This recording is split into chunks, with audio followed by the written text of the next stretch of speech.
আসসালামু আলাইকুম। বিশ্বকাপে বাংলাদেশের সামনে এবার নেদারল্যান্ডস সুপার ৮ বিবেচনায় দুই দলের জন্যই এই ম্যাচ ভীষণ গুরুত্বপূর্ণ। যারা জিতবে তারাই এগিয়ে যাবে সুপার ৮-এর লড়াইয়ে। বিশ্বকাপে প্রথম ম্যাচে শ্রীলঙ্কার বিপক্ষে দারুণ এক জয় তুলে নেয় বাংলাদেশ।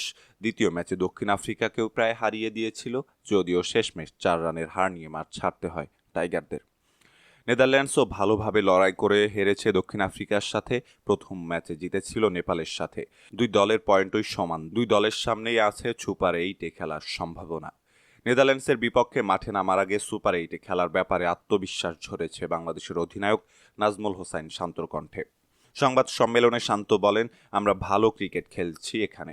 আমরা আত্মবিশ্বাসী যে দল আছে এবার আমরা যদি আমাদের শক্তি অনুযায়ী খেলি তাহলে আমাদের সুপার ৮-এ যাওয়া উচিত। শান্ত আরও বলেছেন, আমাদের ভালো সুযোগ আছে, কিন্তু ভালো ক্রিকেট খেলতে হবে। অবশ্যই আমরা জেতার জন্যই খেলব। আশা করছি যে খুব ভালো একটা ম্যাচই হবে। প্রতিটা প্লেয়ার চিন্তাভাবনার দিক থেকে খুব ভালো অবস্থানে আছে। আশা করব যে ভালো একটা ম্যাচ হবে।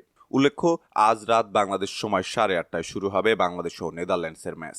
এদিকে নিজেদের শেষ ম্যাচে নেপালের সাথে পয়েন্ট ভাগাভাগি করেছে শ্রীলঙ্কা। বৃষ্টির কারণে ম্যাচ মাঠে না গড়ালে দুই দলকেই সমান 1 পয়েন্ট করে ভাগ করে দিয়েছে ম্যাচ অফিসিয়ালরা। আর এতেই দুই দলের জন্য কঠিন হয়ে গেছে সুপার ৮-এ খেলার স্বপ্ন। পক্ষান্তরে বাংলাদেশ ও নেদারল্যান্ডস এই দুই দলের জন্যই সুপার ৮-এ খেলার সমীকরণ হয়েছে সহজ। সম্মানিত দর্শক, এই ছিল আমাদের হাতে থাকা সর্বশেষ ক্রিকেট আপডেট।